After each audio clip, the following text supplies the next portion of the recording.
An Islamist group becomes the 27th to be branded terrorist by the US. What does the label mean and how effective is the blacklist?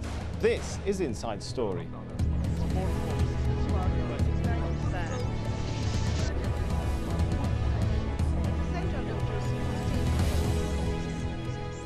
Hello, I'm Sami Zaidan. The Bush administration has labelled the group Fatah al-Islam a foreign terrorist organisation. It's now the 43rd organisation on the list. The group has been blamed for major violence at a refugee camp in Lebanon.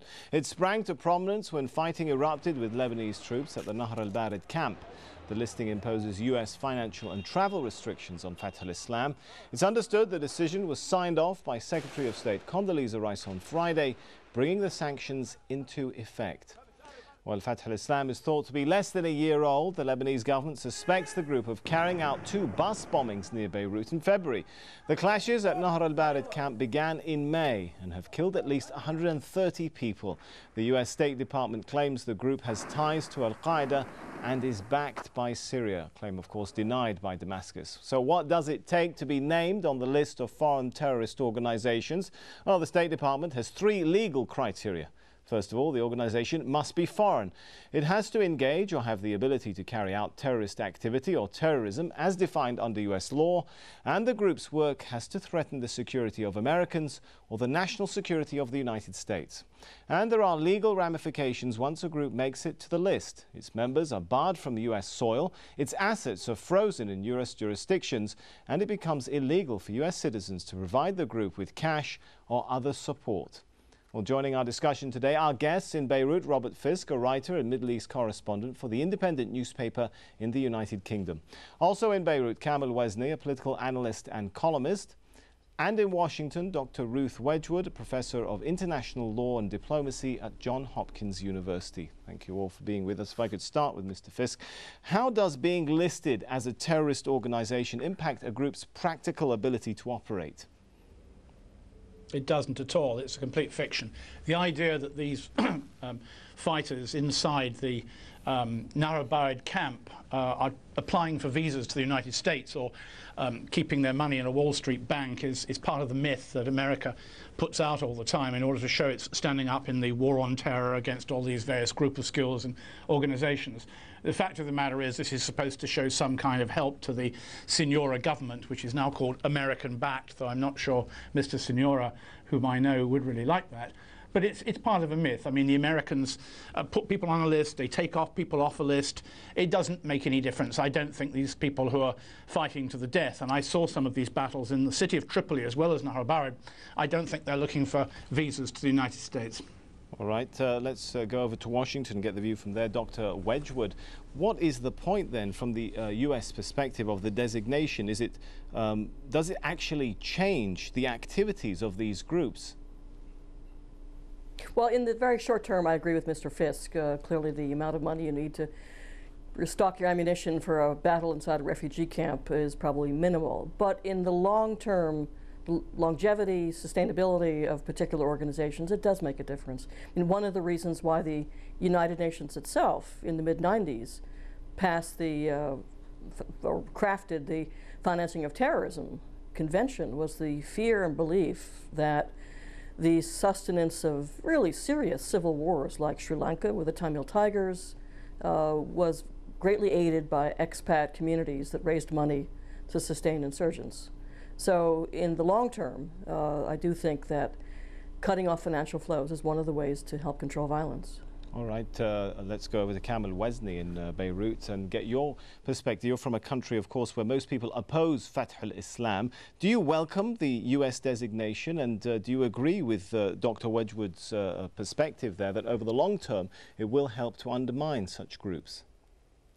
Well, there is no doubt in my mind that Fatah al-Islam is a terrorist organization and has engaged in such activity in Lebanon. The fact that the United States got itself involved in this and label Fatah al-Islam might give it some legitimate support among the radical in the Middle East, especially we know that the part of this organization or soldier of this organization or terrorist of this organization, they came from all over the Arab world, and there are among them Syrian and Saudis and Moroccan and other individuals from Yemen. So we don't sorry to interrupt, but you're saying basically it could be counterproductive if it makes it to the big bad wolf list. Exactly, because we don't want to open a war in Lebanon and enlarge this war with Al-Qaeda, because this is a war is very costly for Lebanon, and I don't think Lebanon has the mean to enlarge this war.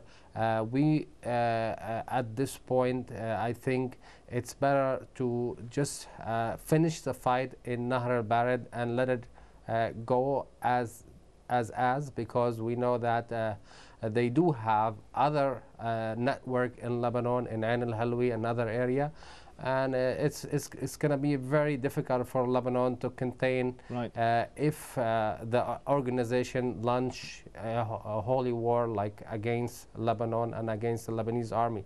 So I think at this point, leave it to the Lebanese army to take care of the situation and not broaden the prospect of it. All right, Dr. Wedgwood, once again, do you agree with that analysis that perhaps by getting involved, the United States could make the situation worse? Well, I think we have to be careful and delicate, and certainly nobody wants to in any way endanger Lebanon more than it's already suffered. At the same time, I do think it's probably going to be taken as a signal to Damascus to loosen its hold on Lebanon, and that's to the good of Lebanon. Syria has been very stubborn about withdrawing visible elements and still retaining a kind of behind-the-scenes power and control. And insofar as this is taken by Damascus as a signal that we are deadly serious about insisting that they loosen their hold and allow Lebanon real independence, it's to the good. All right, let's go over to Robert Fisk. You mentioned the internal dynamics that are going on in Lebanon right now. How are US lists impacting some of those internal dynamics? Are these lists always simply about declaring who's a terrorist, or are they sometimes used for other political ends? I think there's a very good French word, infantilism, which I translate as babyishness, which is basically US policy in the Middle East at the moment in fighting, quote, the war on terror. I mean, remember, American aircraft have been landing at Beirut International Airport, just 4 miles from me, carrying weapons for the Lebanese army to fight the new terrorists in Nahr al-Bared camp. A year ago, the same American aircraft were delivering weapons to the Israelis so they could bomb the Hezbollah terrorists and destroy half of Lebanon. If I was a Lebanese, and I'm not, I'd be very, very cynical about this, and with good reason. We know, for example, that in Iraq, the Americans are now arming groups which for 4 years President Bush has been declaiming and condemning as murderous enemies of the Iraqi people. I'm talking of the 1920 Revolution Brigade, the Army of Islam. These are Sunni groups which America is now arming in order for them to fight other militia groups. And in fact, an American general the other day was describing them as a form of neighborhood watch. So here we have 2 groups called terrorists, according to the State Department, who have become the neighborhood watch for the US Army in Iraq. If I was an Arab, let alone a Lebanese, I wouldn't take this sort of nonsense seriously. All right, back to Professor Wedgwood. Would you agree with that point that's being made, that basically there's a lack of consistency and it's not about defining good from evil, it's about political expediency at the end of the day? Well, I think the major change in the region is quite dramatic and startling, but important, is that many, many Sunni Arabs see the attempt by Iran to push to the coast through Hezbollah as a very, very threatening event. You see alliances you never thought you'd see of Saudi and Egypt and Jordan going to meet with Israelis because of their concern about Iranian power. So to describe this simply as an American conceit, as the enfant terrible of the Levant, I think is itself infantile, if I may say it in a friendly way.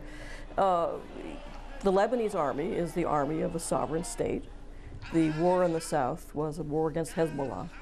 And whether one agrees with the war in the south or not, the object ultimately is to strengthen the control of the Lebanese people over their own territory and not have interpolation by Damascus or by Iranian-backed groups or by Al-Qaeda-backed groups. All right, Mr. Wesney, some may argue over whether U.S. Foreign policy is consistent or whether the designation and terms used are consistent or not. But at the end of the day, couldn't you also argue that the U.S. is right to consider whoever it wants to consider a terrorist?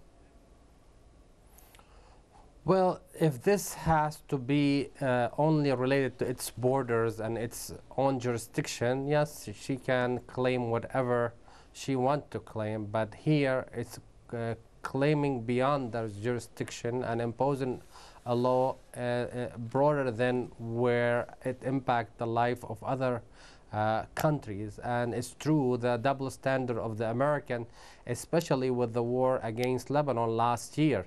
I mean, this is we almost coming to like the end of the war last year, and we know how the Americans supported the Israeli against, not only against the Hezbollah, against the Lebanese people, and we still live the tragedy of the cluster bomb that was shipped the last 72 hours. That's a terrorist act by the United States against the Lebanese people, against the people of the South, and that's a double standard. That was not very welcome what they did with the Lebanese people during the war of last year.